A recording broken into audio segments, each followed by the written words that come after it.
ఫస్ట్‌ది భరణి, దివ్యాని నామినేట్ చేయడం. సో, భరణి మనకి ప్రోమోలో చూపించినట్టు బాబ్బాబ్బా! ఏమన్నా నామినేట్ చేశాడా అన్నట్టు మనకి ప్రోమో అనిపించినా, ఎపిసోడ్ విషయానికొచ్చేసరికి తుస్సు అనిపించింది.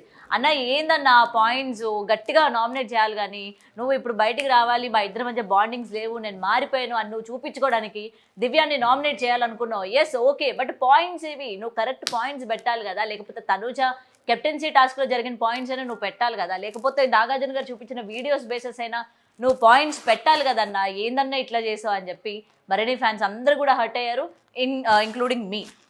సో దాని తర్వాత అండ్ దివ్య కూడా అదే చెప్పడం జరిగింది.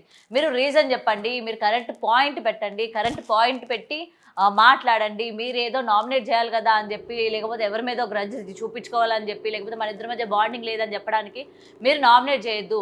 మీరు నన్ను బయటికి వెళ్ళిపోమని చెప్తున్నారా, దానివల్ల నన్ను బయటికి వెళ్ళిపోమని చెప్తున్నారా ఏంటి మీరు అని చెప్పి తను డిఫెండ్ చేసుకుంది. సో ఏదైనా మనకి ప్రోమోలో ఇచ్చిన ఆ ఎలివేషన్ ఏదైతే ఉందో ఎపిసోడ్కి వచ్చేసరికి తుస్సు అనిపించింది. అండ్ దట్టు అందరూ కూడా మనకి టార్గెట్ గౌరవ్ అన్నట్టు మనకు అక్కడ క్లియర్గా కనిపించింది.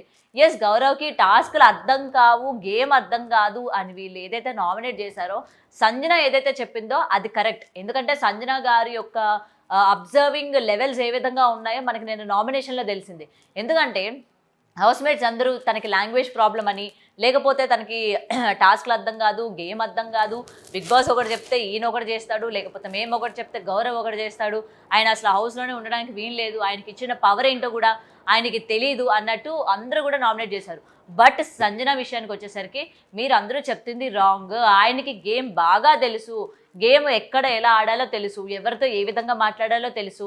కాకపోతే అందరి దగ్గర నుంచి తప్పించుకోవడానికి నాకు తెలుగు రాదు, నాకు అర్థం కాదు అన్న పాయింట్స్ అయితే చెప్పి ఆయన తప్పించుకుంటాడు. కానీ ఈచ్ అండ్ ఎవ్రీథింగ్ తెలిసే చేస్తున్నాడు, ఈచ్ అండ్ ఎవ్రీథింగ్ గౌరవ్కి అన్నీ తెలుసు అని సంజన గారు చెప్పింది.